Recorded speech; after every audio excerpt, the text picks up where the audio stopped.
Ako'y nais mag-withdraw ng $1,000,000, mahinahong sabi ng matandang magsasaka.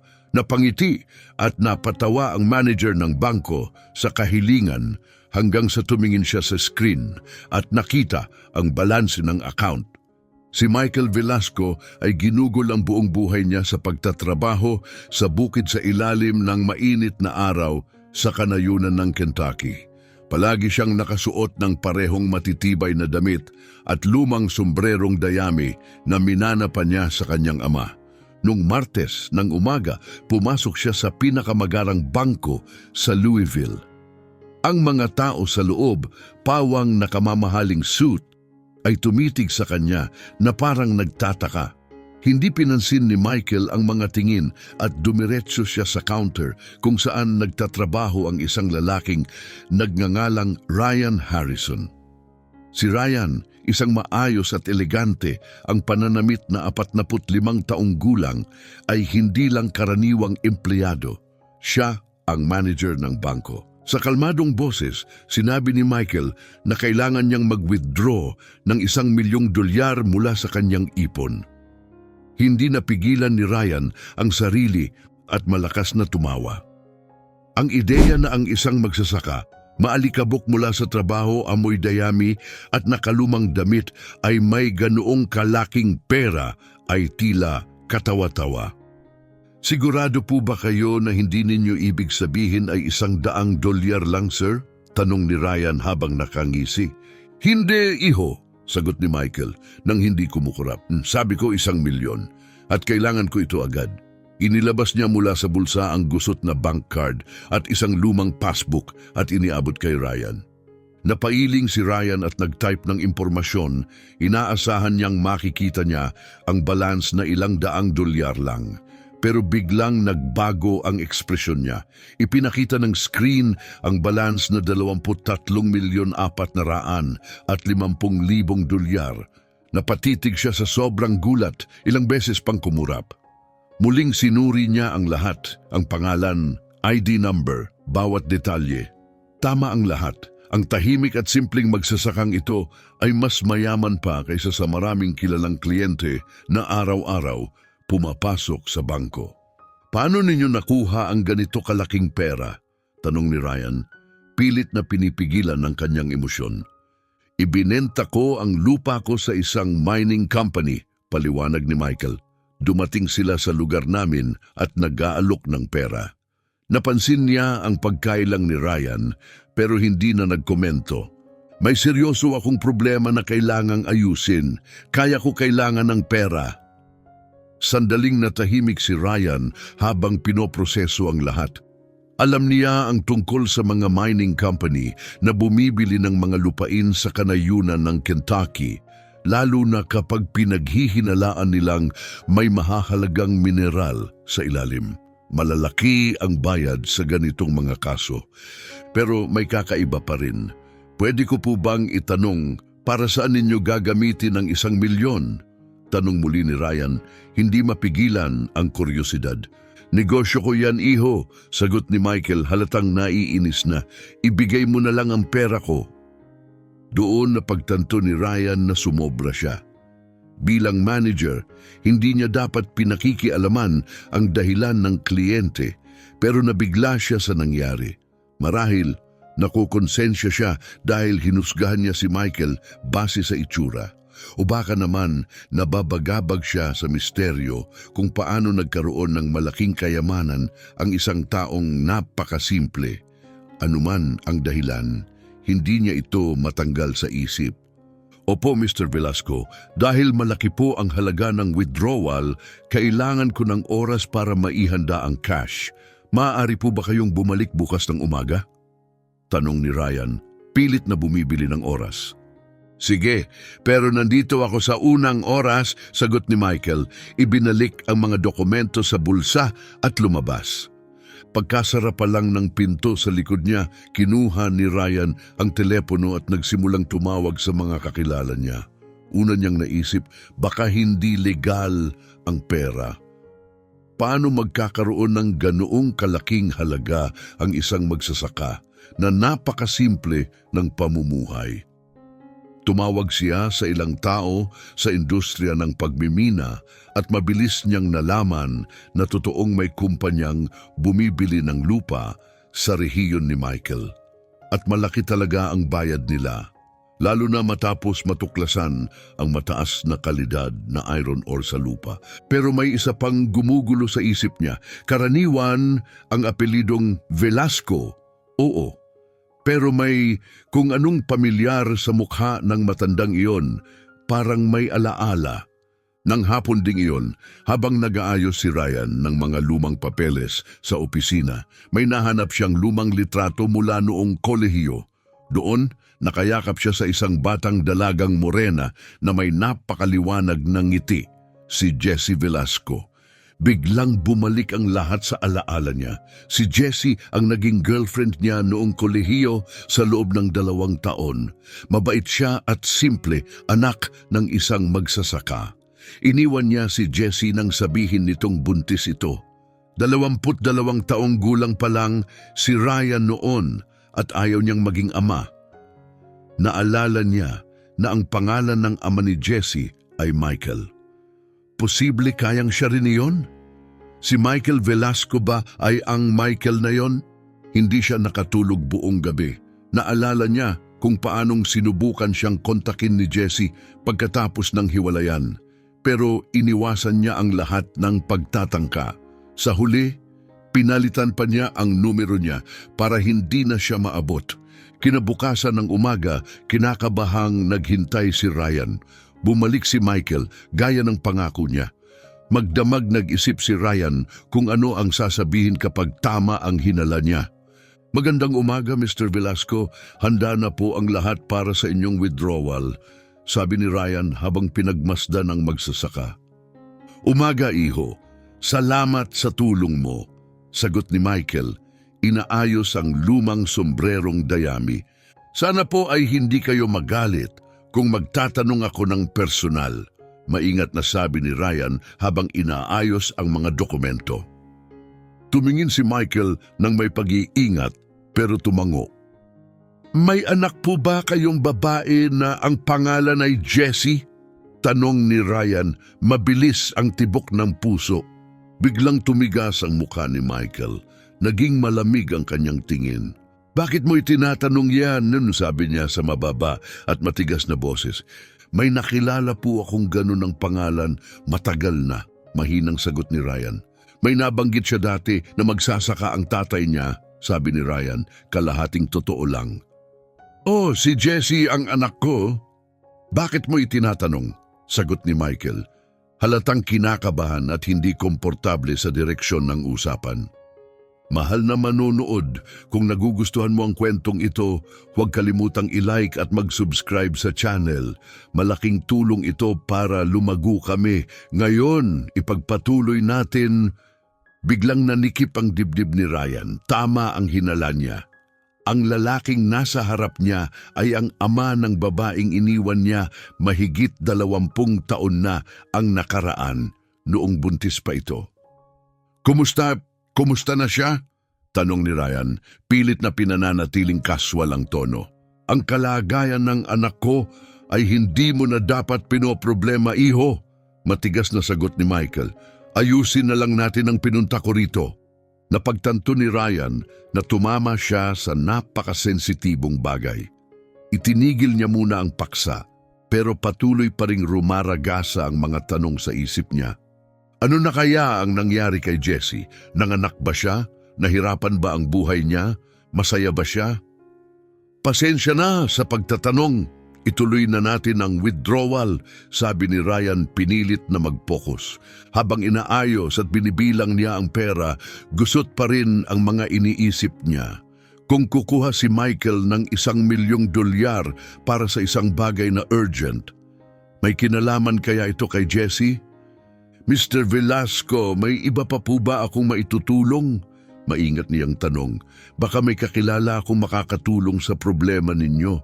Huwag na, sagot ni Michael. Maingat na inilalagay ang pera sa isang telang bag na dala niya. Kontrolado ko na ang lahat. Pagkaalis ni Michael, hindi na makapag-concentrate si Ryan. Kailangan niyang malaman ang totoo. Ano ang nangyari kay Jesse sa lahat ng mga taong ito? Ayos lang ba siya? Iningatan ba niya ang bata? Gamit ang mga koneksyon niya, nagsimulang magtanong si Ryan ng palihim. Di nagtagal, nalaman niya na hindi kailanman nag-asawa si Jesse pero mayroon siyang 3 anak at bawat isa ay may ibang ama. Ngayon, nagtatrabaho siya bilang tagalinis sa mga commercial building sa Louisville. Ginagawa ang lahat para masuportahan ang pamilya niya. Tumama kay Ryan ang balita na parang suntok. Ang babaeng dati maraming pangarap noong college ay hirap na ngayon mabuhay. At kasalanan niya ito. Iniwan niya si Jesse noong pinakakailangan siya nito. May isa pang detalye ang kumislap sa isip niya. 23 taong gulang na ang panganay ni Jesse. Eksaktong bilang ng mga taon mula nung naghiwalay sila. Posible kayang anak niya ang binatang iyon? Sa mga sumunod na araw, naging obsessed si Ryan. Kailangan niya ng sagot, kaya kumuha siya ng private investigator para mas malaman ang tungkol sa buhay ni Jesse. Ang report na dumating makalipas ang 1 linggo ay nakakadurog ng puso. Nakatira si Jesse sa isang sira-sirang lugar sa gilid ng bayan kasama ang 3 niyang anak. Ang panganay, si Robert, ay nagtatrabaho sa construction bilang laborer para makatulong sa gastusin. Ang 2 pa ay nag-aaral pa pero hirap na hirap din. Mas malala pa, may sakit si Jesse. Na-diagnose siya ng isang bihira at napaka-agresibong uri ng cancer. Ang gamutan na kailangan niya ay higit pa sa kayang ibigay ng public health system. Sinabi ng mga doktor na ilang buwan na lang ang itatagal niya kung hindi siya makakatanggap ng agarang at napakamahal na paggamot. Biglang nagkaroon ng saysay ang lahat para kay Ryan. Hindi basta-basta problema ang dahilan ng pag-withdraw ni Michael. Sinusubukan niyang iligtas ang buhay ng anak niya.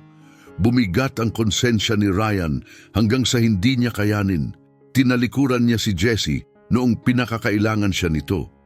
Pero ngayon, baka may magagawa siya para makabawi, kahit kaunti lang. Nagpasya siyang hanapin si Jesse. Pero paano? Paano mo lalapitan ng taong sinaktan mo ng sobra? Paano ka hihingi ng tawad matapos mawala ng mahigit 20 taon? Nagsimulang puntahan ni Ryan ang mga lugar kung saan nagtatrabaho si Jesse, umaasang makakasalubong niya ito.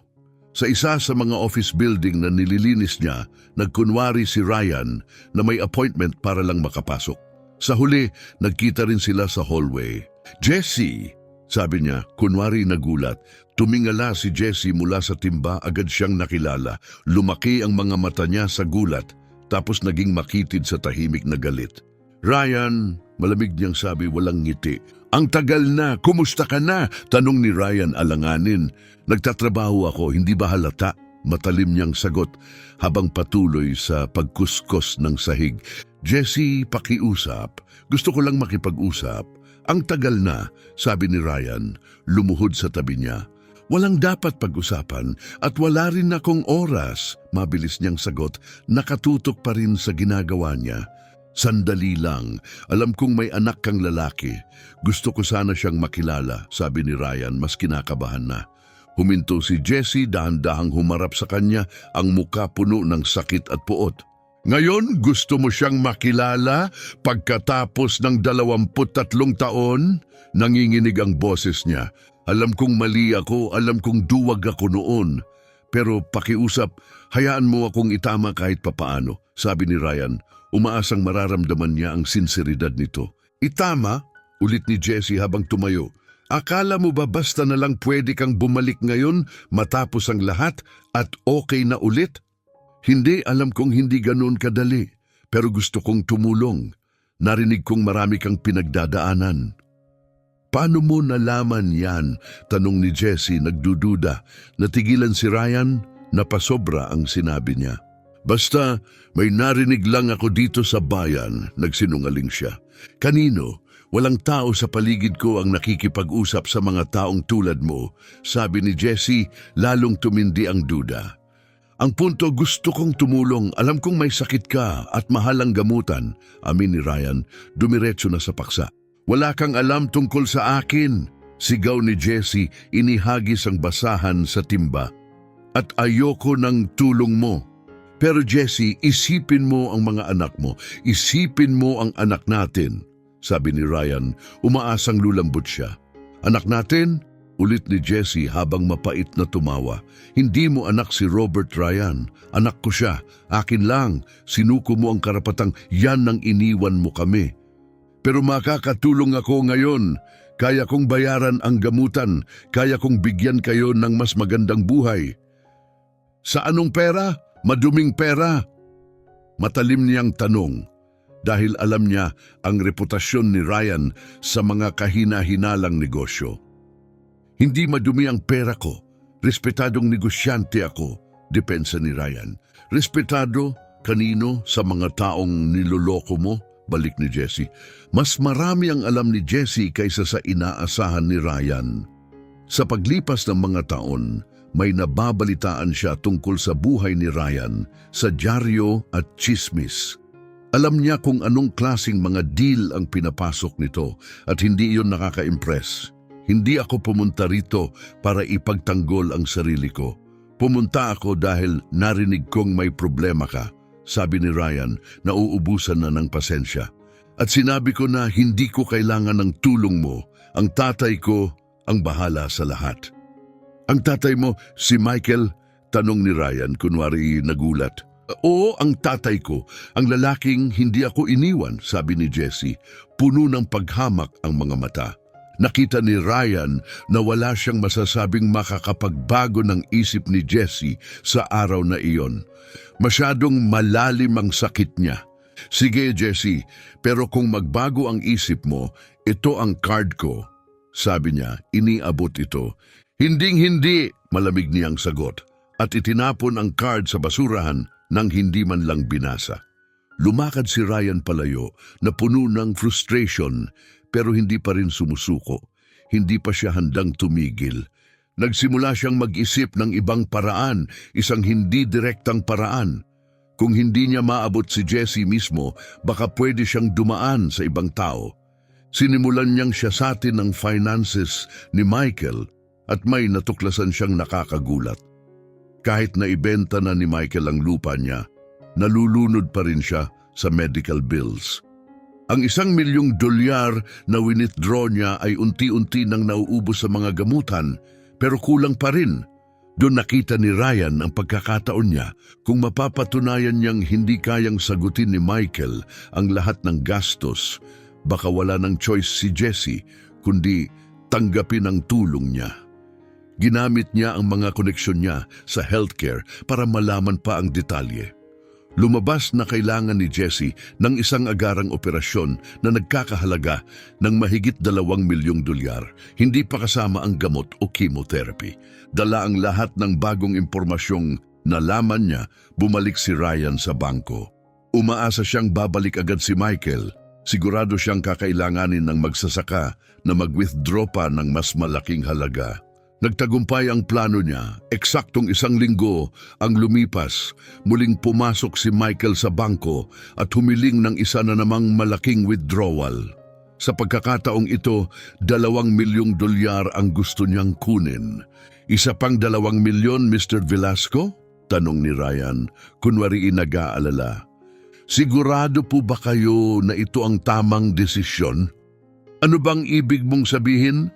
Sagot ni Michael, biglang naging alerto at maingat. Ang ibig ko lang sabihin, maraming tao diyan na nagsasamantala sa mga katulad ninyo. Sigurado po ba kayong hindi kayo nalilinlang? Maingat na mungkahi ni Ryan, pilit na hindi masyadong halata. Walang nanloloko sa akin, iho. Alam na alam ko ang ginagawa ko, sagot ni Michael, matatag ang boses. Opo naman, mabilis na sabi ni Ryan, umatras agad. Hindi ko po intensyong makainsulto. Ang sa akin lang, kilala ko ang anak ninyo si Jessie at duda akong gugustuhin niyang gastusin ninyo hanggang sa huling sentimo. Pagkasambit sa pangalan ng anak niya, huminto si Michael. Biglang naging seryoso ang mukha niya. Paano mo kilala ang anak ko sa tanong niya? Halatang nagdududa na. Matagal na po kaming magkakilala, maingat na sagot ni Ryan. Magkaibigan kami, noong mas bata pa kami. Magkaibigan? Ulit ni Michael halatang hindi kumbinsido. Opo, nung college. Matagal na kaming hindi nagkita, paliwanag ni Ryan. Matagal siyang pinagmasdan ni Michael, may kung anong nakita siya sa mukha ni Ryan na hindi niya pinagkakatiwalaan. At ano ba talaga ang alam mo tungkol sa sitwasyon niya? Alam kong may sakit siya at kailangan ng gamutan, mahinahong sagot ni Ryan. At alam kong ginagawa ninyo ang lahat para matulungan siya. E ano ngayon? Tanong ni Michael. Hindi pa rin naiintindihan kung saan papunta ang usapan. Ang ibig kong sabihin, baka hindi ninyo kailangang akuin lahat mag-isa. Baka pwede akong tumulong. Tumulong? Paano? Tanong ni Michael lalong kumunot ang noo. Pwede kong sagutin ang bahagi ng gastusin sa gamutan. Tutal, naging napakahalaga si Jessie sa akin noon. Alok ni Ryan. Mahalaga paano? Matalim na tanong ni Michael, unti-unti nang nauubos ang pasensya. Nararamdaman ni Ryan ang bigat ng tensyon, kaya nagpasya siyang sabihin ang isang bersyon ng katotohanan, pero kalahati lang. Magkasama kami nung college. Seryoso iyon, pero natapos nang lumipat ako sa ibang syudad para sa pag-aaral. Sabi niya, itinatago ang mas masakit na katotohanan. Hindi pa rin lubos na naniwala si Michael. At bakit ngayon? Bakit bigla kang interesado na tumulong? Dahil nagmamalasakit pa rin ako sa kanya, sagot ni Ryan. At dahil ngayon, kaya ko na talagang tumulong. Hindi kanya nabanggit kailanman. Sabi ni Michael, binabantayan siya ng mabuti. Baka ayaw niyang pag-usapan ng nakaraan. Palusot ni Ryan, pilit na inililihis ang usapan. Tumahimik si Michael, iniisip ang narinig niya. Sa isang banda, tulong ay tulong. Pero sa kabilang banda, may kakaiba sa lalaking kaharap niya, isang bagay na hindi niya lubos mapagkatiwalaan. Pag-iisipan ko, sabi ni Michael sa wakas. Opo, walang problema, sagot ni Ryan, pero agad siyang dagdag. Pero tandaan ninyo, mahalaga ang oras sa kondisyon niya. Tumango si Michael at tinuloy ang withdrawal, pero umalis siya sa bangko na may mabigat na pakiramdam. May mali sa usapan nilang iyon. Kailangan niya ng sagot at alam niya kung kanino siya dapat magtanong. Maya-maya, habang binibisita niya si Jessie sa isa sa mga chemotherapy session nito, binanggit ito ni Michael ng parang casual lang. Anak, mahinahong sabi niya, may lalaking nakausap ako sa bangko kanina. Sabi niya, kilala ka raw niya. Ryan daw ang pangalan. Agad nagbago ang ekspresyon ni Jessie. Namutla siya at maigpit na hinawakan ang armrest ng upuan. Ryan! Ryan Harrison! Tanong niya, nanginginig ang boses. Siya nga, kumpirma ni Michael. Sabi niya nag-date daw kayo nung college. Hirap na hirap sumagot si Jessie. Dad, yung lalaking yun! Simula niya pero naputol ang boses niya. Ano tungkol sa kanya, anak? Mahinang tanong ni Michael, ramdam ang pag-aalala. Siya ang tatay ni Robert, bulong ni Jessie sa wakas, yumuko. Parang naubusan ng hangin si Michael. Biglang nagkaroon ng saysay ang lahat, ang biglaang paglitaw ni Ryan, ang pagmamadali nitong tumulong, at ang alam nito tungkol sa sitwasyon nila. Bakit hindi mo sinabi sa akin? Tanong ni Michael, pinipilit panatilihing kalmado ang boses. Dahil nawala siya noong sandaling nalaman niyang buntis ako, sabi ni Jessie, nagsisimula ng tumulo ang luha. Tuluyan siyang naglaho sa buhay ko. Nagigigil si Michael habang kinukuyom ang kamao. Lumaki ang galit sa dibdib niya. Iniwan ng lalaking iyon ang anak niya sa pinakahina nitong sandali. Pero ngayon, naglalakas loob itong bumalik at magkunwaring nagmamalasakit. At ngayon, gusto niyang tumulong? Mapait na tanong ni Michael. Ayoko ng kahit ano mula sa kanya. Matigas na sagot ni Jessie. Wala. Naiintindihan ko, anak, sabi ni Michael, pilit na pinapakalma ang sarili. Pero kailangan nating tanggapin ang totoo.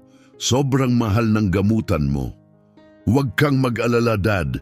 Kakayanin ko," sabi ni Jessie. Pilit na pinatatapang ang boses. Pero malinaw ang sinabi ng mga doktor, sagot ni Michael. Basag na ang tinig. Kung hindi natin makumpleto ang gamutan, nauubusan na tayo ng oras. Inabot ni Jessie ang kamay ng ama niya at mahigpit itong hinawakan. Kung ganon-ganon na lang, mas pipiliin kong mamuhay ng maikli pero may dignidad kaysa mabuhay ng mas matagal na nakatali sa kanya. Ayokong may utang na loob ako sa kanya. Lubos na hinangaan ni Michael ang tapang ng kanyang anak. Matatag si Jessie, matibay ang loob at may mataas na pride, pero bilang isang ama, hindi niya kayang manahimik at tanggapin ang ideyang mawawala ito. Kailangan niyang makahanap ng paraan para mailigtas ang buhay ng anak niya, anuman ang kapalit. Tanggapin man niya ang tulong o hindi, desidido siya. Mahal na tagapakinig, kung nagugustuhan mo ang kwentong ito, huwag kalimutang pindutin ang like button at mag-subscribe sa channel. Malaking tulong ito para lumago kami. Ngayon, ipagpatuloy natin. Sa mga sumunod na araw, ibinuhos ni Michael ang buong sarili niya sa paghahanap ng ibang opsyon. Kumonsulta siya sa mga bagong doktor, nagtanong tungkol sa mga experimental therapy at nakipag-ugnayan pa sa mga research hospital. Hinahanap niya ang kahit anong paraan para gumaling si Jessie, anumang hindi mangangailangan na tanggapin ang pera ni Ryan. Pero malupit ang katotohanan, bihira at sobrang agresibo ang cancer ni Jessie. Ang gamutang inirekomenda na ng mga doktor niya ay hindi lang pinakamagandang opsyon. Malamang iyon na ang nag-iisang paraan para magkaroon siya ng totoong tsansang mabuhay. Samantala, tumanggi si Ryan na sumuko. Nagsimula siyang magpakita sa mga lugar na madalas puntahan ni Jessie, paulit-ulit na inaalok ang tulong niya. Isang araw, imbes na si Jessie ang makita niya, si Robert ang nakasalubong niya ang anak ni Jessie, pauwi mula sa mahabang araw ng trabaho. Ang binata, 23 taong gulang na ngayon, ay matangkad at matipuno, halatang hinubog ng mga taon ng mabibigat na trabaho sa construction. "Uy Robert," sabi ni Ryan, maingat na lumapit. "Ha?" Sagot ni Robert, tiningnan ng hindi kilalang lalaki ng may pagdududa. "Ako si Ryan, matagal ko nang kilala ang nanay mo," sabi ni Ryan. Pinagmasdan ang mukha ni Robert kung may pagkakahawig ba ito sa kanya. "Okay, siya tanong ngayon, anong gusto mo?" Tanong ni Robert, halatang iritable na. "Narinig kong may sakit ang nanay mo. Gusto kong tumulong." "Wala kaming kailangan sa mga estranghero," sagot ni Robert, sabay talikod para umalis. "Robert, sandali, hindi ako estranghero. Ako ang tatay mo," sabi ni Ryan. Sa wakas ay inamin ang katotohanan. Napahinto si Robert. Dahan-dahan siyang lumingon, titig na titig sa lalaking nasa harap niya. "Tatay ko?" Ulit niya galit ang halong boses. "Patay na ang tatay ko, 23 taon na ang nakalipas. Noong araw na iniwan niya ang nanay ko habang buntis siya." "Robert, alam kong galit ka pero..." "Galit?" putol ni Robert. "Hindi. Naiinis ako? Hindi. Nadidiri ako. Ngayon ka lang magpapakita habang mamamatay na siya." "Iyon nga ang dahilan kung bakit nandito ako," sabi ni Ryan, "dahil kaya ko siyang tulungan." "Asan ka nung nagugutom siya para lang may makain ako? Nung 3 trabaho ang pinasok niya para lang makapagtapos ako?" Tumaas ang boses ni Robert. Napapalingon na ang mga tao sa paligid. "Robert, bata pa ako noon. Hindi ko alam kung paano haharapin." "At ngayon, alam mo na," singit ulit ni Robert. "Ngayong yumaman ka, bigla kang handang gumanap na tatay." "Hindi ganon yon," giit ni Ryan. "Totoong pinagsisisihan kong iniwan ko siya. Gusto kong itama ang lahat. Pero hindi mababawi ng pagsisisi ang pinagdaanan niya." "Mapait na," sabi ni Robert. "Hindi mo mabubura ang nakaraan gamit ang pera." "Pero mabibigyan ko siya ng kinabukasan," mahinang sagot ni Ryan. Nagatubili si Robert. Nagniningas pa rin ng galit niya pero nakataya ang buhay ng nanay niya. "So ano, Bibiliin mo ang paraan para mapasok ang pamilya namin? Tanong niya sa wakas. Gusto kong iligtas ang babaeng minahal ko noon. Tapat na sagot ni Ryan. Minahal, tuyong tawa ni Robert. Kung minahal mo talaga siya, hindi mo siya iiwan. Nagbabago ang tao, Robert. Nagbago ako, sabi ni Ryan. Talaga? Hamon ni Robert. Anong nagbago? Mas malaki lang ang laman ng bank account mo kaya gusto mong bumili ng malinis na konsensya? Naramdaman ni Ryan ang hapdi ng katotohanan iyon. Nakita niya kay Robert ang lakas ng loob ni Jessie, pride, determinasyon at katigasan ng ulo. Robert, pakiusap, isipin mo ang nanay mo. Nauubusan na siya ng oras. Huwag mong hayaang ang galit mo ang maging dahilan ng pagkawala niya. Hindi, matalim na sagot ni Robert. Nauubusan siya ng oras dahil wala ka noong pinaka-importante. At ngayon, huli na.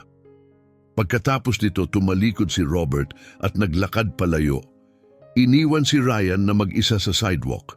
Hindi iyon ang naging takbo ng pag-uusap na iniisip niya. Sa isip niya, darating siya na parang tagapagligtas. Sa wakas ay gagawa ng tama at tatanggapin siya. Pero ang nangyari, sinalubong siya ng pagtanggi, pagdududa at galit. Pero hindi pa rin handang sumuko si Ryan. Kung hindi niya sila makukumbinsi ng harapan, kailangan niyang gumamit ng ibang paraan, isang mas mapilit. Sinimulan niyang gamitin ang mga koneksyon niya sa medical system para pahirapan ang pamilya Velasco. Tahimik niyang naimpluwensyahan ang administrasyon ng ospital na higpitan ang deadline ng bayaran para mapilitan si Michael na maglabas agad ng pera ng mas mabilis kaysa inaasahan. Kasabay nito, nagpakalat siya ng mga banayad na tsismis tungkol sa pera ni Michael na parang sinasabing hindi raw kakayanin ng matanda na sagutin mag-isa ang buong gamutan ni Jessie at unti-unting gumana ang plano. Mas lalong dumami ang pressure. Nagsimulang makarinig si Michael ng mga bulong mula sa mga kapitbahay at kaibigan, mga taong nagmamalasakit na nagsasabing baka dapat tanggapin na niya ang tulong mula sa sinumang handang magbigay, kahit pa mula sa taong tulad ni Ryan. Tapos isang araw na sobrang bigat, sumabog ang lahat.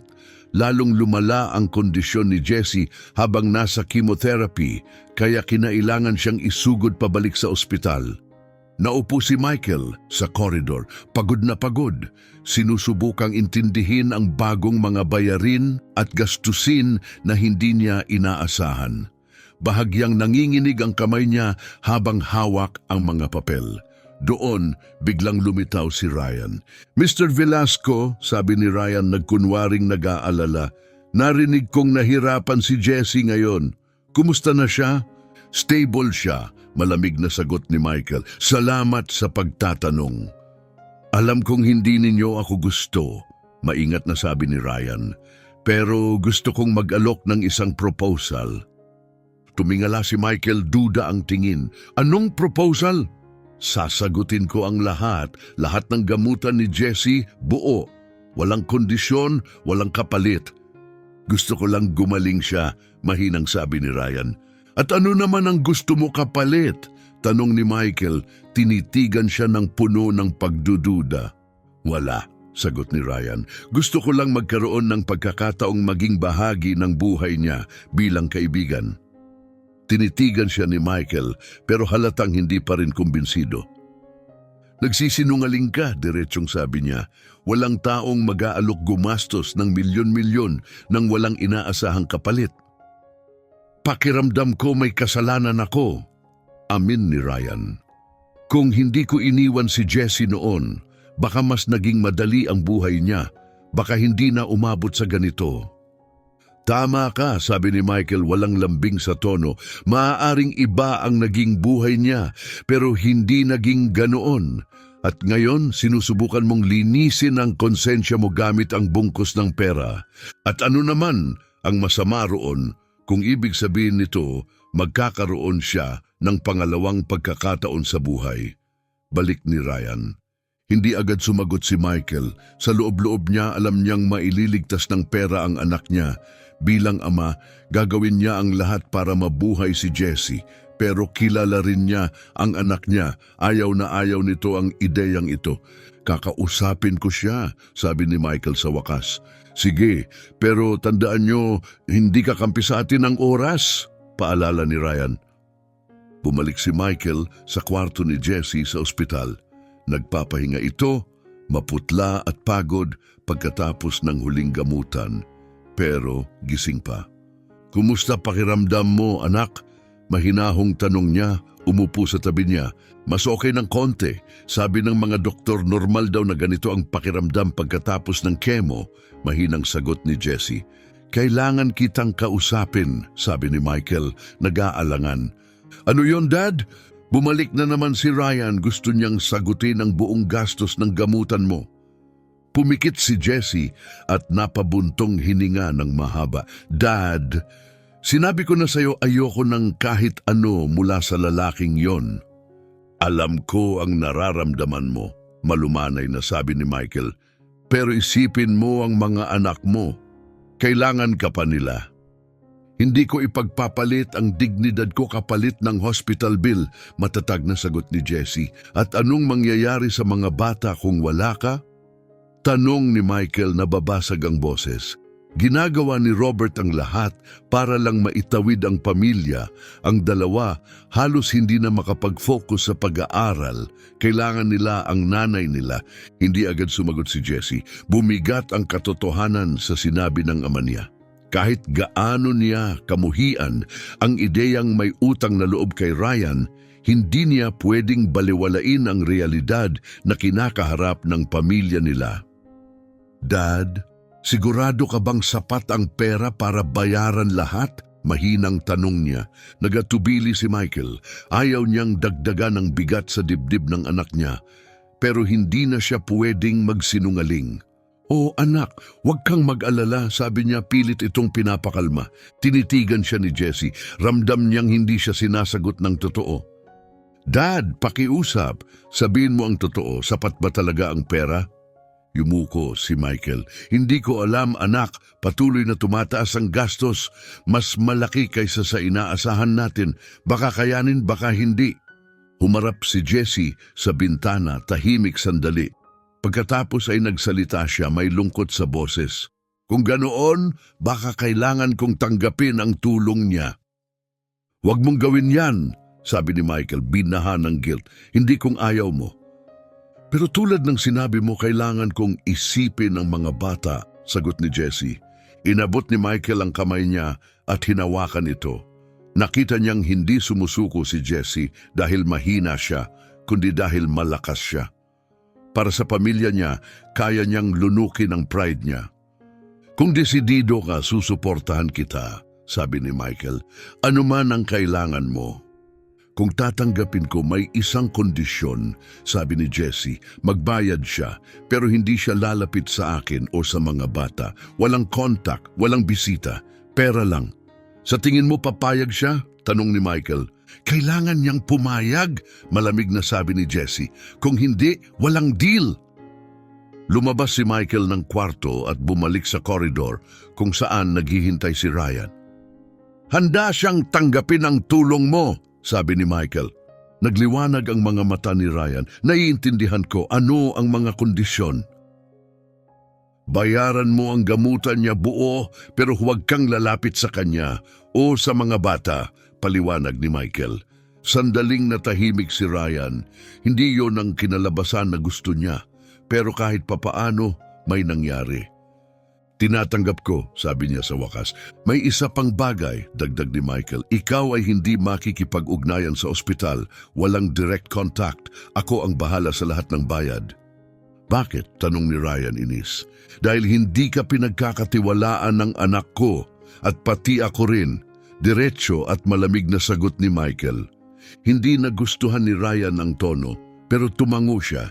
Kung ito lang ang paraan para makapasok, papatulan niya. Kahit sarado pa rin ang pinto, basta nasa kabilang panig siya. Sa mga sumunod na araw, inilipat ni Ryan ang buong halaga sa isang hiwalay na account na kontrolado ni Michael. Dahil nabawasan ang bigat sa gastos, naging tuloy-tuloy ang gamutan ni Jessie. Nakakuha siya ng pinakamahusay na mga doktor at gamot, wala nang pagkaantala. Sa loob ng ilang panahon, gumana ang kasunduan. Buong atensyon si Jessie sa paggaling. Nakahinga ng kaunti ang mga bata, alam nilang nakakatanggap ng tamang gamutan ang nanay nila. Maingat na pinamahalaan ni Michael ang pera, gaya ng lagi niyang ginagawa. Lahat ay tila kontrolado. Pero hindi nasiyahan si Ryan ang maging tao lang sa likod ng eksena, isang pangalan lang sa wire transfer. Hindi iyon sapat. Ayaw niyang maging invisible. Gusto niyang mapansin, gusto niya ng pasasalamat, gusto niya ng redemption. Kaya nagsimula siyang humanap ng paraan para ipasok ang sarili niya sa buhay nila. Paunti-unti at palihim. Nagsimula siyang magpakita sa mga lugar kung saan alam niyang nandun ang mga anak ni Jessie. Sinubukan niyang makipag-usap ng parang casual lang. Nagdadala siya ng maliliit na regalo at pabor, umaasang makukuha niya ang tiwala nila. Si Robert ang panganay ay sobrang protektado at hindi kailanman nagbaba ng bantay. Anuman ang sabihin o gawin ni Ryan, malinaw kay Robert kung ano siya, isang tagalabas na minsang tumalikod sa kanila. Pero iba ang dalawa pang bata, ang 15 anyos na si Cassandra at 12 anyos na si Jimmy. Wala sa kanila ang parehong sugat. Ang alaala ng sakit ay mula lang sa kwento. Lumambot na ng panahon at nalasahan sa paglipas ng taon. Nagsimulang ihatid ni Ryan si Cassandra pauwi mula sa eskwela. Sinorpresa niya si Jimmy ng mamahaling video game console. Hindi na lang siya basta tumutulong, sinusubukan na niyang bilhin ang puso nila, ang maliliit na kabutihang loob. Pagsundo mula sa eskwela, isang biglaang regalo, mga palakaibigang ngiti, unti-unting bumuo ng tahimik na koneksyon sa pagitan ni Ryan at ng mga mas batang anak. Dahan-dahan pero tiyak, nagsimula silang maging komportable sa kanya. Pero nang malaman ito ni Robert, sumabog ang reaksyon niya. "Cassandra, sinabi ko nang huwag kang makipag-usap sa lalaking yun." Sigaw niya matapos malaman na sumakay si Cassandra sa sasakyan ni Ryan. "Pero mabait siya, Robert, at sabi niya siya raw ang tatay natin." Sagot ni Cassandra, halatang nalilito sa galit ng kuya niya. "Hindi siya tatay natin," balik ni Robert. "Ang tatay natin, tayo-tayo lang, ganun na palagi." "Pero may pera siya," dagdag ni Jimmy habang yakap ang bagong video game console na ibinigay ni Ryan. "Makakatulong siya." "Hindi natin kailangan ang tulong niya," mariing sabi ni Robert, sabay agaw sa laruan mula sa kamay ni Jimmy. "Hoy, hindi mo pwedeng kunin yan sa akin!" Sigaw ni Jimmy, sinubukang bawiin ito. Narinig ni Jessie ang sigawan, kaya tinawag niya si Robert sa kwarto, halatang nag-aalala. "Anong nangyayari diyan?" tanong niya. Mahina ang boses pero puno ng pag-aalala. Si Ryan, sabi ni Robert, naglalakad-lakad sa inis. Sinusubukan niyang lumapit kina Cassandra at Jimmy. "Anong sinasabi mo?" tanong ni Jessie, kumunot ang noo. Binibigyan niya sila ng regalo, dinadala sa kung saan-saan sinusundo. Sinusubukan niyang makuha ang loob nila. Nanlambot ang tiyan ni Jessie. Ito mismo ang gusto niyang iwasan noong pumayag siyang tanggapin ang tulong pinansyal ni Ryan. Huminga siya ng malalim. "Robert, tawagin mo rito ang kapatid mo, ngayon." Pagpasok ng dalawa sa kwarto, umupo ng tuwid si Jessie at tiningnan sila ng seryoso. "Mga anak," sabi niya, "makinig kayo mabuti. Hindi kayo pwedeng tumanggap ng kahit ano mula sa lalaking yon. Walang sakay, walang regalo, walang pabor. Wala." "Pero bakit, ma'am?" tanong ni Cassandra. "Tatay natin siya, di ba?" "Hindi, anak," mahinahong sagot ni Jessie. "Ang tatay ay yung taong nandyan para sa'yo. Yung nag-aalaga, nagmamahal, nagpoprotekta. Hindi siya yon." "Pero binibilan niya kami. Sabi niya makakatulong siya," dagdag ni Jimmy. Jimmy, sabi ni Jessie habang hinahawakan ang kamay niya, hindi nabibili ng pera ang pagmamahal. Hindi nito nabibili ang pamilya. Hindi mo kailangan ang kahit anong galing sa kanya. Hindi naman patas, Mom, sabi ni Cassandra. Gusto lang naman niya kaming makilala. Kung gusto niya talaga yon, dumating siya noong ipinanganak kayo. Hindi ngayon, hindi habang may sakit ako. Bumigat ang mga salita niya sa loob ng kwarto. Yumuko ang mga bata, unti-unting naiintindihan ang totoo. Pangako, dagdag ni Jessie, pangako sa akin na hindi na kayo tatanggap ng kahit ano mula sa kanya. Nangangako ako, bulong ni Cassandra, pero halatang wala siyang tiwala sa sariling sinabi. Nangangako rin ako, sabi ni Jimmy, nakayuko ang mata sa video game na inagaw ni Robert, pero hindi nagtagal ang mga pangakong iyon. Matyaga si Ryan at alam niya kung paano makuha ang loob ng mga bata. Patuloy siyang nagpapakita ng biglaan, palaging may palusot na mabait o alok na nakakasilaw. Isang hapon, habang wala si Jessie at nasa ospital para magpa-test, biglang dumating si Ryan sa bahay nila. Hi Cassandra, Jimmy, sabi niya na may ngiti. Gusto niyo bang puntahan natin ang bagong amusement park? Kakabukas lang. Sabi ni Ma'am, bawal kaming sumama sa iyo kahit saan, sagot ni Cassandra, pero halatang naiintriga siya. Hindi naman ito tungkol sa pagtanggap ng kung ano, depensa ni Ryan. Konting saya lang, hindi ba deserve niyo yon pagkatapos ng lahat ng pinagdaanan niyo? Hindi ko alam. Magagalit si Robert, sabi ni Jimmy. Hindi niya kailangang malaman. Makinis na sabi ni Ryan. Sekreto natin, konting adventure lang. Nagtinginan ang magkapatid. Ang ideya ng isang masayang araw, pagkatapos ng lahat ng stress, pag-aalala at pabalik-balik sa ospital, ay mahirap tanggihan. Sige, sabi ni Cassandra sa wakas. Pero kung makakauwi tayo bago dumating si Ma'am? Siyempre, sabi ni Ryan, nakangiti.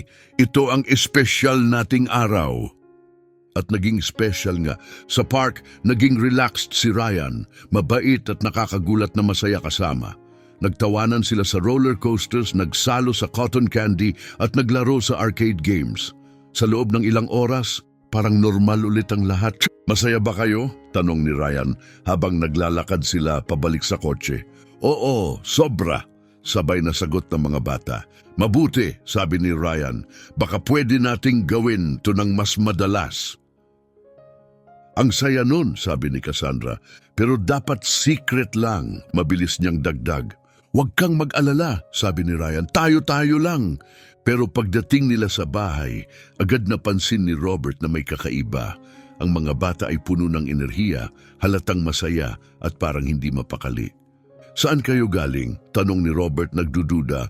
Wala, mabilis na sagot ni Cassandra. Naglaro lang kami dito sa neighborhood. Cassandra, huwag mo akong pagsinungalingan, sabi ni Robert. Nakakrus ang mga braso. Pumunta kayo sa bagong park, no? Paano mo nalaman? Tanong ni Jimmy, nanlalaki ang mata. Itinuro ni Robert sila.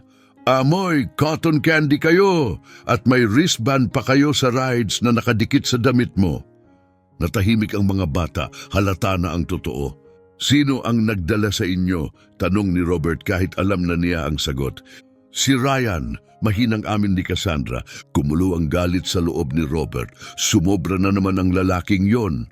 Muli, nangako kayo kay Ma'am na hindi tatanggap ng kahit ano mula sa kanya, sigaw ni Robert.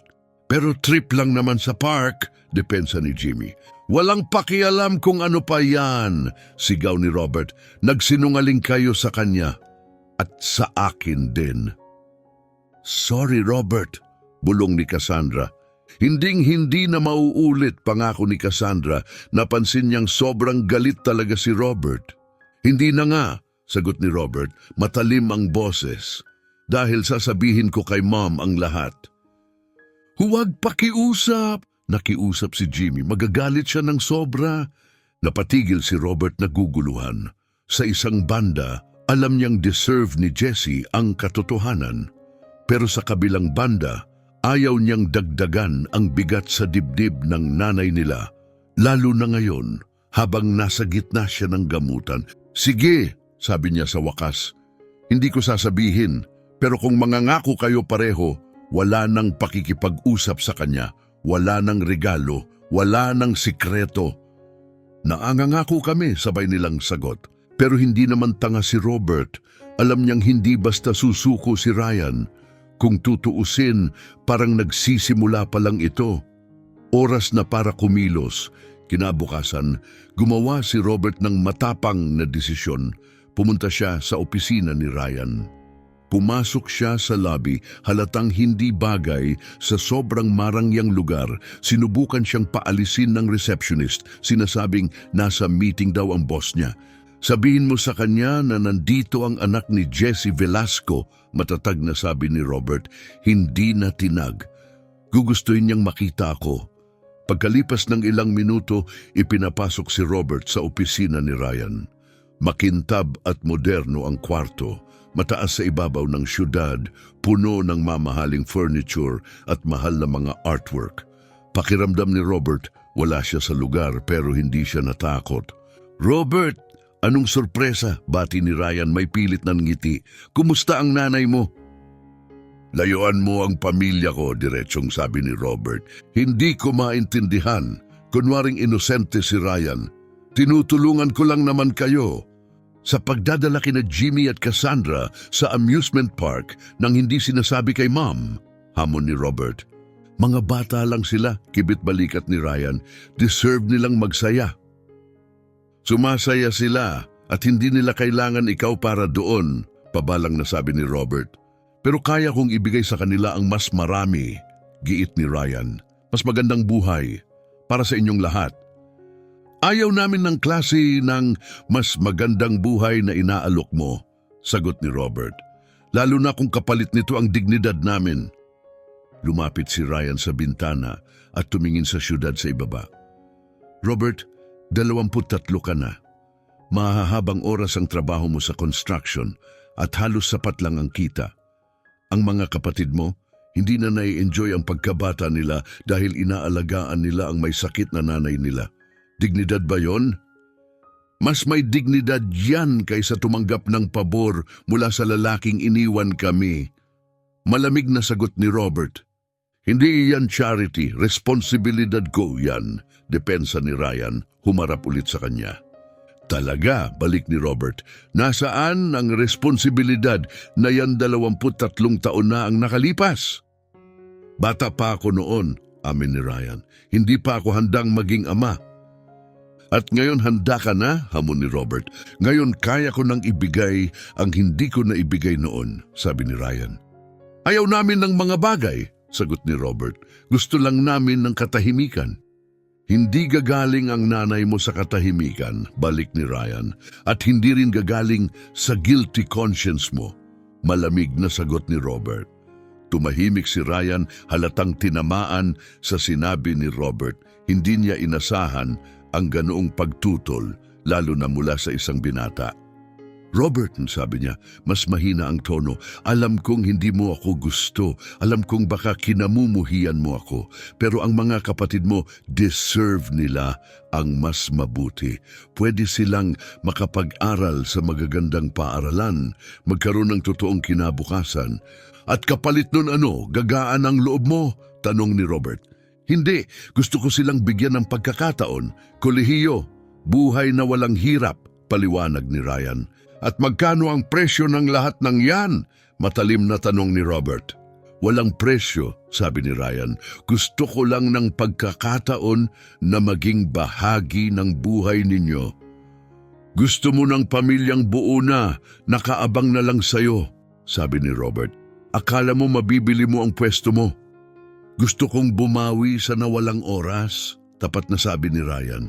Hindi mo mababawi ang panahong lumipas na, sabi ni Robert, tumayo. Hindi umiikot pabalik ang oras. Robert, sandali, tawag ni Ryan habang papalabas na siya. Paano kung may alok ako sa'yo? Huminto si Robert. Anong alok? Paano kung bayaran ko ang college mo, sabi ni Ryan. Pwede kang maging engineer, magkaroon ng totoong propesyon, mas magandang kinabukasan. Kapag kapalit ng ano, tanong ni Robert, naningkit ang mata. kapag kapalit ng pagbibigay mo sa akin ng pagkakataon na maging ama mo. Matagal na tinitigan ni Robert si Ryan, pagkatapos ay sinabi niya, "Hindi mo pa rin gets, no? Hindi ko kailangan ng tatay. Kailangan ko ng katahimikan para sa pamilya ko." At sa isang iglap, tumalikod siya at isinara ng malakas ang pinto. Mag-isa si Ryan sa opisina, galit at litong-lito. Hindi niya maintindihan kung paano kayang tanggihan ng isang tao ang pagkakataong babago ng buhay. Sa tingin niya, nag-aalok siya ng daan palabas, ng mas magandang landas, pero patuloy pa rin siyang tinatanggihan. Pero hindi pa siya tapos. Kung hindi niya sila maabot sa pamamagitan ng mga bata, baka may iba pa siyang paraan. Naalala niya si Michael, matatag ang matanda pero hindi kasing emosyonal ng iba. Praktikal ito, baka pagod na rin, baka mapapakiusapan.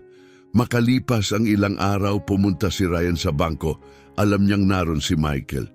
"Mr. Velasco," bati niya ng maayos at makinis. "Kumusta si Jessie?"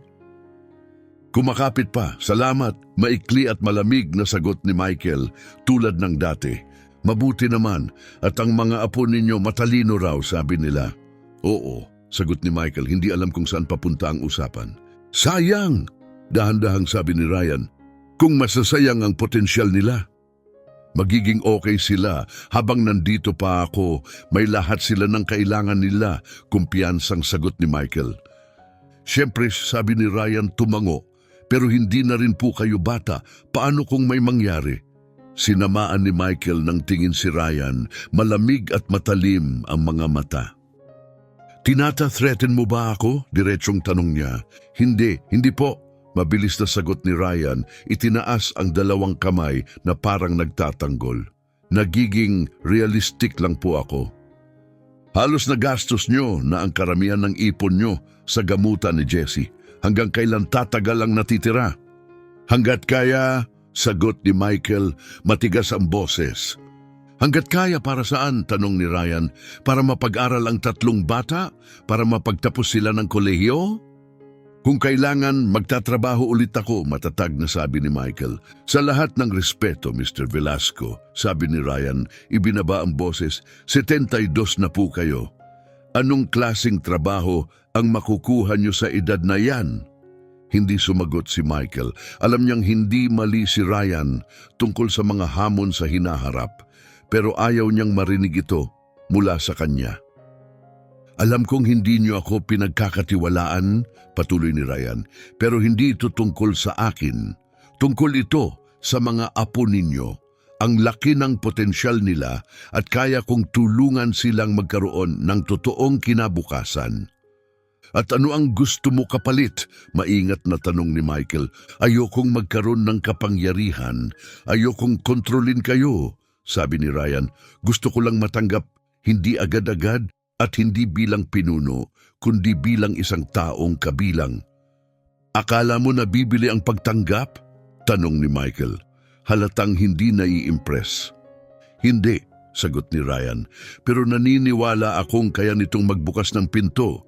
Ang iba, dumarating sa paglipas ng panahon." Matagal na natahimik si Michael. Bilang lolo, gusto niyang magkaroon ng pinakamagagandang pagkakataon ang mga bata. Pero bilang ama, una pa rin niyang instinct na protektahan si Jessie mula sa panibagong sakit. "Pag-iisipan ko ang sinabi mo," sabi ni Michael sa wakas. "Iyon lang ang hinihingi ko," sagot ni Ryan, tumango. Nang gabing iyon, kinausap ni Michael si Jessie at binanggit ang usapan nila. "Anak, baka panahon na para pag-isipan natin kung hahayaan natin siyang tumulong pa," maingat niyang sabi. "Anong ibig mong sabihin, Dad?" tanong ni Jessie, nagulat. "Para sa mga bata, para sa future nila," sabi ni Michael. "Kolehiyo, mas maayos na pag-aaral, lahat ng bagay na hirap tayong ibigay sa kanila." "Dad, napag-usapan na natin to. Pwede niyang bayaran ang gamutan ko at wala nang iba," mariing sagot ni Jessie. "Pero isipin mo," giit ni Michael, "makakapagkolehiyo si Robert, makakakuha sina Cassandra at Jimmy ng edukasyong magbubukas ng mga pagkakataon." At ano ang kapalit ng lahat ng yan? Tanong ni Jessie. Alam na ang sagot. Baka wala naman talagang kapalit, mahinahong suhestyon ni Michael. Baka sinusubukan lang niyang itama ang mga pagkakamali niya. Dad, ang mga tulad ni Ryan hindi nagbabago. Mas gumagaling lang silang itago ang tunay nilang intensyon, sabi ni Jessie. Pero paano kung iba ngayon? Tanong ni Michael. Paano kung totoong gusto niyang bumawi sa nakaraan? Tahimik si Jessie. Tumingin siya sa bintana, nag-iisip. Kahit gusto niyang itama ang lahat, dahan-dahan niyang sabi, hindi ko kayang tanggapin. Yung sakit na iniwan niya, nandito pa rin. Naiintindihan ko, anak, malumanay na sagot ni Michael. Pero minsan, kailangan nating lunukin ang pride natin para sa mga mahal natin. Hindi ito pride, sabi ni Jessie. Proteksyon ito. Hindi ko hahayaang saktan ng lalaking yon ang mga anak ko tulad ng pagsakit niya sa akin. Naiintindihan ni Michael, pero nag-aalala pa rin siya. Nakikita niyang paubos na ang pera, nakikita niyang lumalaki ang pangangailangan ng mga bata, at nakikita niyang araw-araw mas lumalapit si Ryan. Di nagtagal, mas tumindi ang pressure. Nagsimulang magtanong sina Cassandra at Jimmy. Nagsimula silang ikumpara ang sarili nila sa mga kaklase. Mga batang may mas bagong bag, mas masarap na baon, private tutor, at hindi nila maintindihan kung bakit kailangan nilang tumanggi sa taong gustong tumulong. Ma'am, bakit hindi mo pinapayagan na tulungan tayo ni Dad? Tanong ni Cassandra isang araw. Cassandra, hindi siya tatay mo, mahinahong sagot ni Jessie. Pero lahat ng kaibigan ko may tatay, sabi ni Cassandra, pumipiyok ang boses. Gusto ko rin sana magkaroon. Parang nadurog ang puso ni Jessie. Paano niya ipapaliwanag ang isang komplikadong bagay sa isang teenager? Anak, may nahon niyang sabi, ang tatay ay hindi lang yung tumulong gumawa sa'yo. Ang tatay ay yung nananatili, yung nagmamahal kahit mahirap ang buhay. Pero sabi niya gusto na niyang nandito ngayon, giit ni Cassandra. Madaling lumitaw ngayon, sabi ni Jessie. Ang mahirap ay yung nandyan nung wala akong pambili ng gatas. Pero kung gusto niyang tumulong, bakit hindi na lang natin hayaan, pilit ni Cassandra. Napagtanto ni Jessie na kailangan niyang magsalita ng malinaw. Cassandra, iniwan ng lalaking yon ang buhay natin bago ka pa ipinanganak. Naniniwala ka bang nagbabago ang taong ganun ng biglaan? Baka nagbago na siya, singit ni Jimmy mula sa hallway. At paano kung hindi? Mahinang tanong ni Jessie. Paano kung mawala siya ulit sa sandaling nagsisimula na kayong magtiwala? Tahimik ang dalawang bata, natakot sila sa ideyang iyon.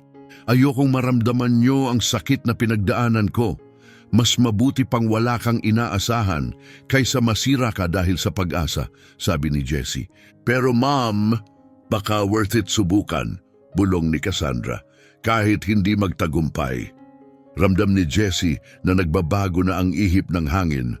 Ang mga anak niya, inosente pa, nahahatak ng parehong pangakong minsang pinaniwalaan niya. Pangako sa akin ang isang bagay, sabi niya, kung bibigyan niyo siya ng chance, gawin niyo ng maingat. Huwag niyo ibigay ang buong puso niyo. Ibig mong sabihin pwede na naming subukan? Tanong ni Jimmy, nanlalaki ang mata.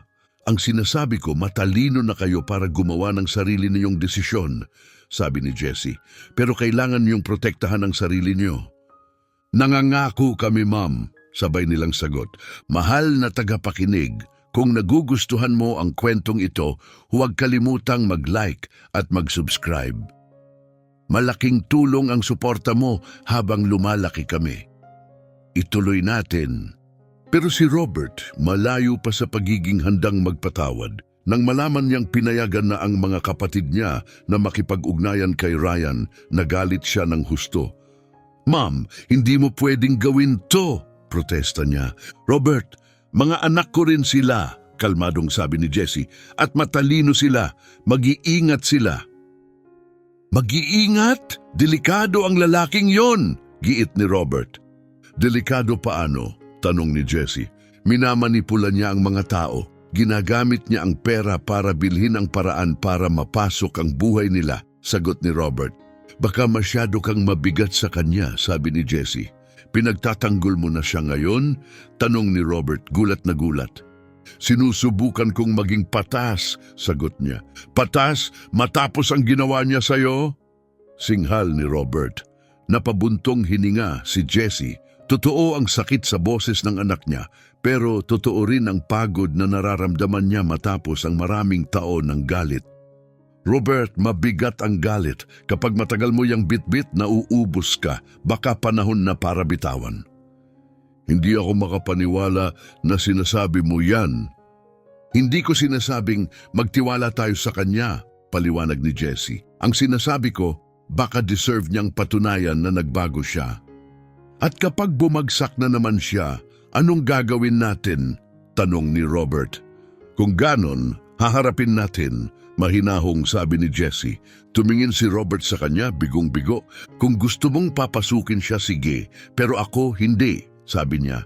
At umalis. Naupo si Jessie sa katahimikan. Alam niyang tama si Robert na maging maingat. Pero pagod na siya. Pagod lumaban, pagod magalit, pagod masaktan. Samantala mas lalo pang pinabilis ni Ryan ang kampanya niya. Madalas na siyang nagpapakita, may bagong ideya, bagong alok. Pinatala niya si Cassandra sa professional dance lessons sa isang elite school sa syudad. Para kay Jimmy naman, nag-ayos siya ng private soccer training kasama ang isang retired professional player.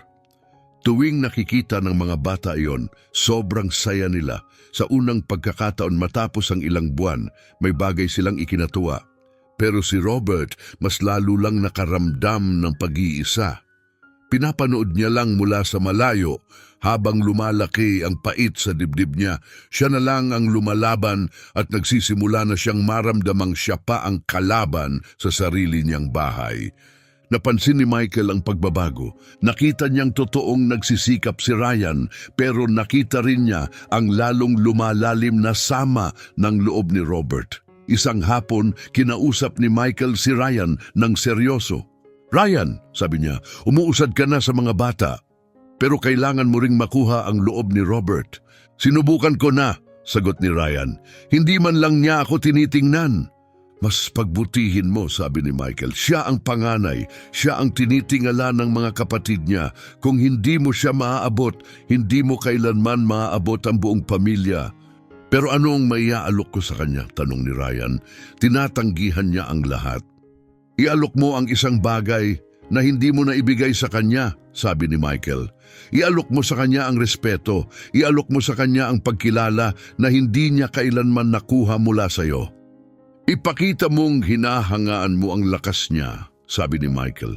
At mula noon, paulit-ulit na pinag-isipan ni Ryan ang mga salitang iyon. Napagtanto niya na pare-pareho palagi ang naging paraan niya kay Robert. Sinusubukan niyang ayusin ang lahat gamit ang pera. Sinusubukan niyang umastang ama kahit hindi niya ito pinaghirapan.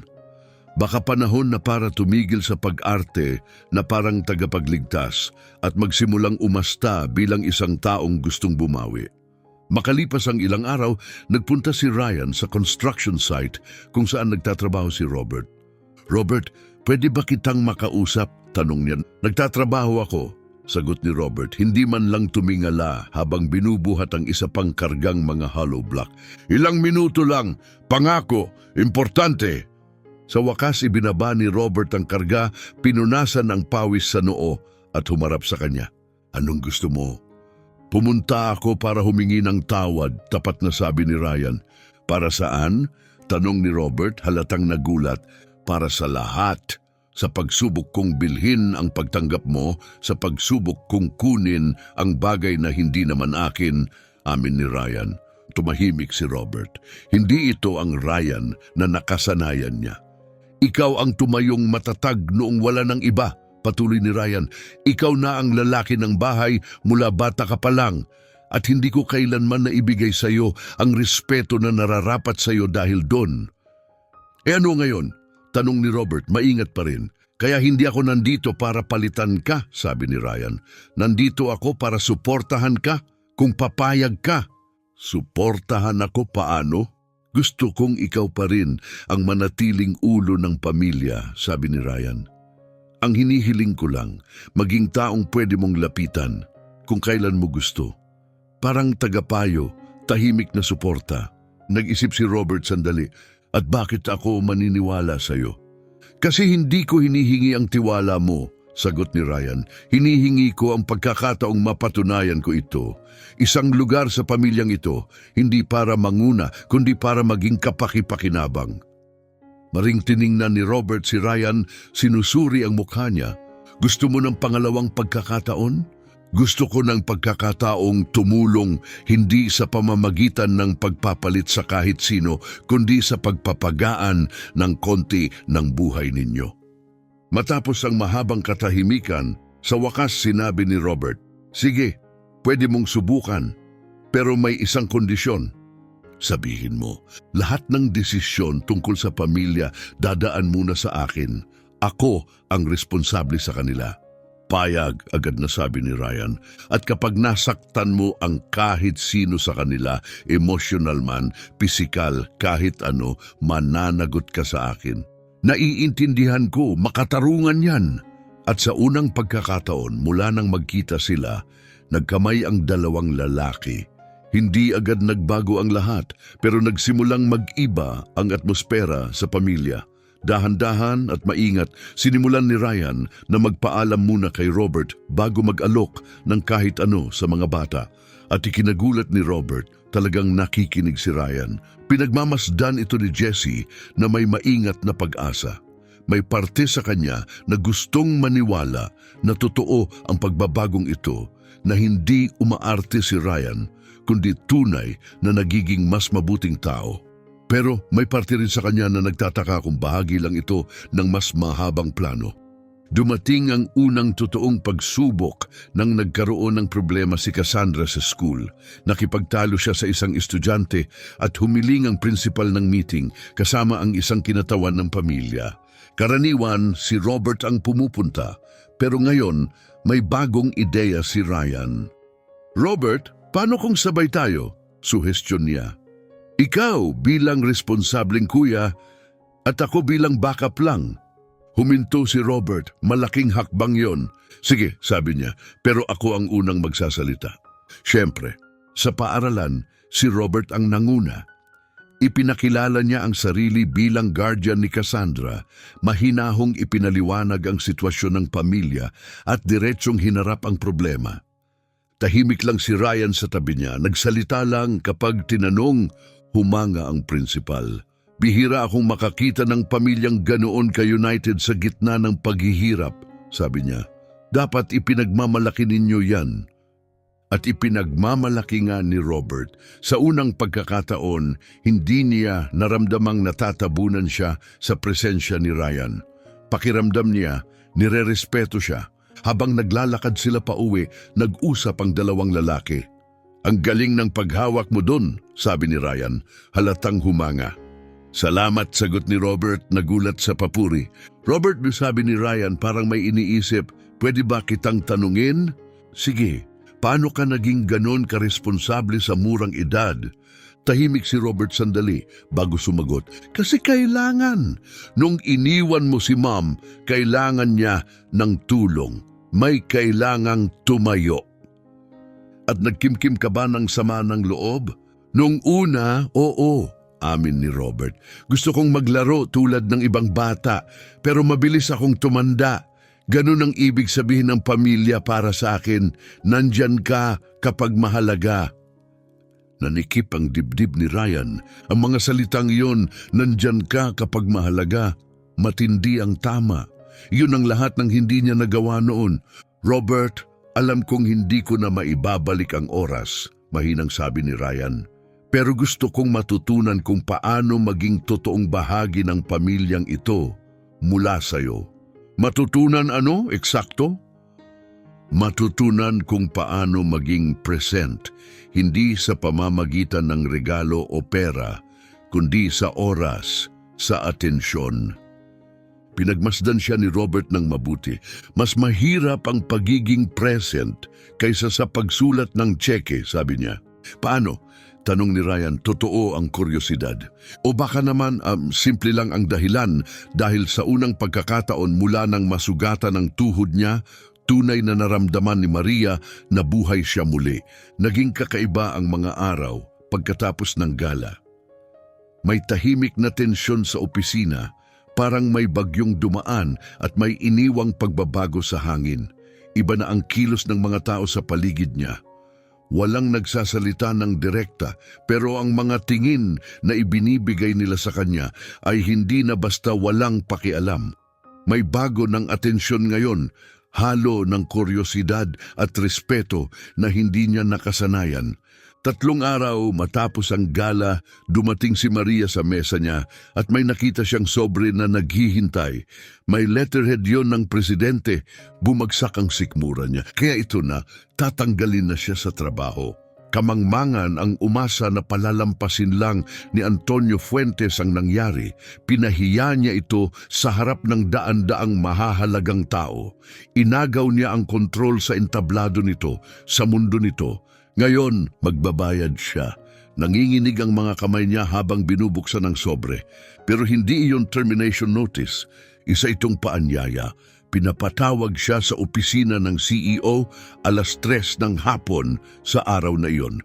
Sumakay siya sa private elevator, yung elevator na dati nakikita lang niya mula sa likod ng mga salaming pader na may makintab na kahoy na panels at kumikislap na mga salamin na sumasalamin sa balisa niyang muka. Sinubukan ni Maria na tipunin ang kumpiyansang natagpuan niya sa dance floor, pero mas madaling maging walang takot kapag may musikang tumutugtog. Ang opisina ni Antonio ay eksakto sa inaasahan niya. Napakalalaking bintana na tanaw ang Madrid, mamahaling designer furniture at isang tahimik na bigat ng kapangyarihan na parang dumidiin mula sa bawat sulok. Tumayo si Antonio nang pumasok siya. Unang beses yon na nakita niya si Antonio nang wala ang baluting kayabangan. Mukha siyang iba, pagod, tao. Pinaupo niya siya. Umupo si Maria, handang salubungin ang pinakamasama, marahil isang malamig na sermon, isang formal na pagpapaalis o isang alok na mag-resign ng kusa para maiwasan ang iskandalo. Pero sa halip, may sinabi si Antonio na nagpahinto sa kanya. Humingi siya ng tawad. Sinabi niyang matapos ang gala, nag-research siya. Nalaman niya kung sino talaga si Maria. Pinanood niya ang mga video ng mga pagtatanghal niya sa Teatro Real. Nagbasa ng mga artikulo tungkol sa pag-angat niya sa kasikatan. At nakita ang papuring minsang natanggap niya bilang isa sa pinakamaliwanag na ballet star ng Spain. At nakaramdam siya ng hiya. Hindi alam ni Maria kung ano ang sasabihin. Ang lalaking nasa harap niya ay parang estranghero, sobrang layo sa lalaking nangutya sa kanya sa harap ng napakaraming tao. O baka hindi estranghero, baka ito ang tunay niyang anyo sa wakas, lumilitaw. Baka pareho lang silang may suot na maskara. At ang sayaw ang naghubad nito. Ipinaliwanag niya na ang charitable foundation ng kumpanya ay sumusuporta sa mga programang pangsining, kasama ang isang maliit na dance school para sa mga batang kapos sa buhay, isang programang unti-unting nawawala dahil sa kakulangan ng maayos na pamumuno. Gusto niyang si Maria ang mamahala. Inaalok niya siya ng bagong trabaho. Isang posisyon kung saan makakabalik siya sa sayaw, hindi bilang performer, kundi bilang mentor. Ipapasa niya ang karanasan, ang galing, at ang kwento niya. Napakabuti ng alok, halos sobra-sobra. Sinuri ni Maria ang mukha niya, hinahanap ang kapalit, ang bitag, ang nakatagong motibo, pero wala siyang nakita. Mukhang totoo siya. Sa kabila ng hirap paniwalaan, sineryoso niya iyon. Kaya tinanong ni Maria ang tanong na matagal nang nag-aapoy sa loob niya. Bakit? Bakit niya ginagawa ito? Bakit ngayon? Bakit ang isang lalaking kilala sa kalupitan ay biglang pipili ng kabutihan? Sandali siyang tumigil. Tapos sinabi niya ang isang bagay na dadalhin ni Maria habang buhay. Nung gabing yon sa dance floor, pinaalala raw niya sa kanya ang isang bagay na matagal na niyang nakalimutan. kung ano ang ibig sabihin ng hindi pagiging nakakulong sa sariling sitwasyon. Ang bumangon kahit sinasabi ng lahat sa paligid mo na tapos ka na. Sinabi niyang hinahangaan niya siya kahit masakit sa pride niya na aminin. At ang paghangaraw na iyon ang nagtulak sa kanya na tumingin ng seryoso sa sarili niyang salamin. Tinanggap ni Maria ang alok. Hindi para sa kanya, hindi para sa kumpanya, kundi para sa sarili niya. Para sa munting batang babae na sumasayaw sa sala ng bahay ng mga magulang niya. Para sa batang babaeng ibinigay ang lahat para sa sining niya. Para sa taong minsang naniwalang tuluyan nang natapos ang pangarap niya. Baka hindi pa pala tapos, baka nagbago lang. Makalipas ang 1 taon, ang dance school na pinapatakbo ng Fuentes Foundation ay naging isa sa pinakakilala at pinakarespetadong paaralan sa Madrid. Nagturo si Maria sa 12-12 ng bata.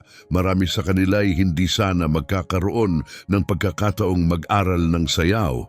Nahanap niya ulit ang layunin niya, ang passion niya, ang pagkakakilanlan niya. At si Antonio Fuentes, naging isang bagay siyang hindi inaasahan. Hindi kaibigan, hindi pa. Pero isang mas komplikadong bagay, isang lalaking may respeto sa kanya, naniniwala sa kanya, at unti-unting nauunawaan na ang tunay na kapangyarihan ay hindi nanggagaling sa kontrol. Nanggagaling ito sa inspirasyon. Minsan, tuwing end-of-term shows ng paaralan, uupo siya ng tahimik sa likod ng silid. Halos hindi napapansin, pinapanood ang mga batang nagpe-perform. Malalaki ang mata at nanginginig ang mga paa sa kaba.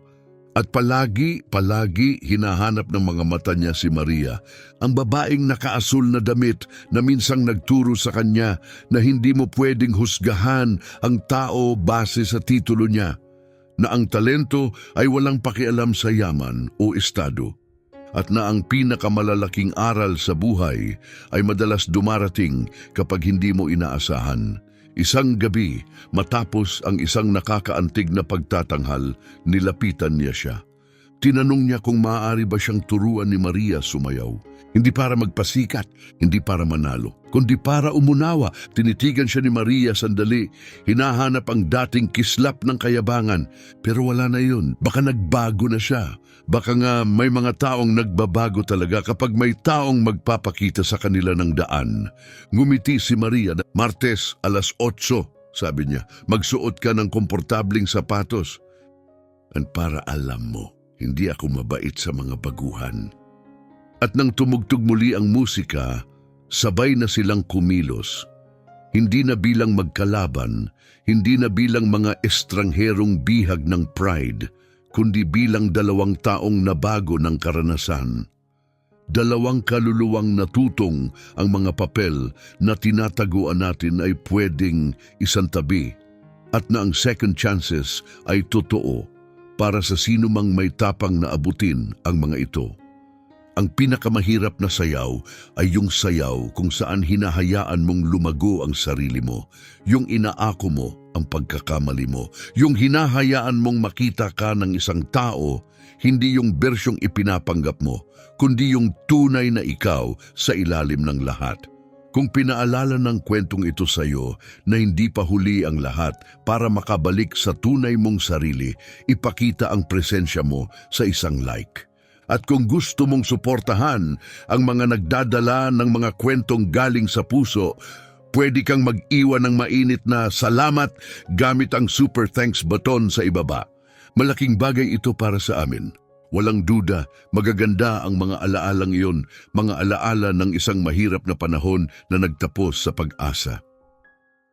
Salamat Ryan, sabi ni Jessie habang dahan-dahang isinara ang photo album. Talagang espesyal ang regalong ito. At sa unang pagkakataon matapos ang maraming taon, ang ngiti niya kay Ryan ay hindi pilit o magalang lang. Totoo ito. May kung anong gumalaw sa loob ni Ryan.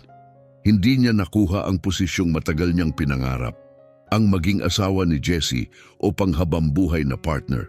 Pero may nakuha siyang mas matibay at mas makahulugan, isang karapat-dapat at nirerespeto niyang lugar sa loob ng pamilya. Noong gabing iyon, matapos ang selebrasyon, umupo si Jessie para sa isang tahimik na usapan kasama si Michael. "Dad," sabi niya, "sa tingin ko, ngayon ko palang talaga natatanggap si Ryan sa kung sino siya ngayon." "Ano ang nagbago?" tanong ni Michael. "May napatunayan siya sa akin," paliwanag ni Jessie. "Hindi lang siya nandito dahil sa drama. Totoo siyang gustong maging bahagi ng pang-araw-araw, yung normal na bahagi ng buhay." "At mabuti ba yon?" maingat na tanong ni Michael. "Mabuti para sa mga bata," sagot ni Jessie. "At kung mabuti para sa kanila, sapat na yon para sa akin." "At para sa iyo mismo?" banayad na usisa ni Michael. "Para sa akin, hindi pa rin madali," amin ni Jessie. "Pero natututo akong ang pagpapatawad ay hindi ibig sabihing limot na. Ibig sabihin nito, pinipili mong magpatuloy." "Deserve mong maging masaya, anak," sabi ni Michael. "At kung ang lalaking ito makakapagdala kahit kaunting kapayapaan sa buhay mo, baka deserve niya ng totoong pagkakataon." "Dad, hindi na kami magkakabalikan ng romantiko. Hindi na mangyayari yon," mariing sabi ni Jessie. "Hindi ko sinasabing pag-ibig," paglilinaw ni Michael. "Kapayapaan ang sinasabi ko, pakikisamang hindi na masakit." "Iyon, kaya kong pagtrabahuhan," sagot ni Jessie, tumango ng dahan-dahan.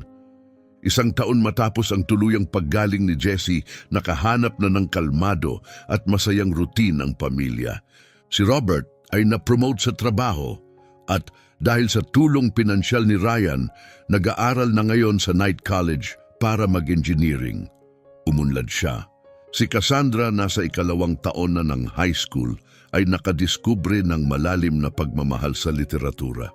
Hinikayat siya ni Ryan, binabasa ang mga short story niya at ipinangakong tutulungan siyang magpapublish ng koleksyon kapag handa na siya. Si Jimmy naman, punong-puno ng enerhiya at pangarap, ay naging bituin sa local soccer team. Masipag siyang nagtitraining at nangangarap maging professional. Dinadala siya ni Ryan sa bawat practice at hindi siya lumalampas kahit isang laban. Si Michael, mas matanda na at mas kampante, ay pinapanood ang paglaki ng mga apo niya ng may pagmamalaki. Alam niyang nakakakuha sila ng mga pagkakataong hindi niya kayang ibigay mag-isa noon. At si Jessie, bumalik siya sa trabaho, pero ngayon sarili niyang desisyon. Nag-training siya bilang nurse at nagtatrabaho na ngayon sa ospital. Nagbibigay ng pag-aalaga at pag-asa sa iba pang cancer patients. Pagkatapos isang malamig na gabi ng taglamig habang kumakain sila, may tanong si Cassandra na ikinagulat ng lahat. "Ryan, pwede ba kitang tawaging Dad?" Biglang tumahimik ang buong mesa. Napatingin ang lahat kay Ryan na halatang nanginginig sa emosyon. "Cassandra," dahan-dahan niyang sabi, "nasa iyo yan. Ikalulugod ko at ikararangal ko. Pero pakiusap, huwag mong isipin na kailangan mo. Gawin mo lang kung tama ang pakiramdam sa'yo." "Gusto ko," mahinang sabi ni Cassandra. "Naging parang tatay ka na sa amin. Baka hindi simula pa nun, pero ngayon, oo." Humarap si Ryan kina Jimmy at Robert. "Kayo? Ano ang pakiramdam niyo?" Gumiti si Jimmy. "Sa akin parang cool uncle ka, pero kung gusto ni Cassandra na tawagin kang Dad, okay lang sa akin." Tapos napatingin ang lahat kay Robert. "Robert?" maingat na tanong ni Ryan. "Ayos lang ba sa'yo to?" "Hindi ako tutol," sagot ni Robert. "Sa tingin ko, ang titulong tatay ay dapat pinaghihirapan at sinusubukan mong paghirapan yon." "Salamat," sagot ni Ryan. Halatang tinamaan. "Hindi mo alam kung gaano kalaki ang ibig sabihin niyan." Tahimik lang si Jessie, pinapanood ang lahat. Hindi na ito tungkol sa kanya, tungkol na ito sa mga bata at sa nararamdaman nila. "Ma'am," sabi ni Cassandra, "ikaw, ano sa tingin mo?" Ngumiti si Jessie ng marahan. "Anak, ang tatay ay yung nandyan, pinipiling manatili. At sa nakaraang 1 taon at kalahati, ginawa ni Ryan yon. Kung yan ang nararamdaman mo, susuportahan kita.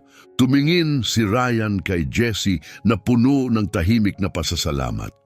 Salamat, Jessie, sa pagtanggap mo nito. Napagtanto ko na ang pamilya ay hindi lang tungkol sa dugo, sabi ni Jessie.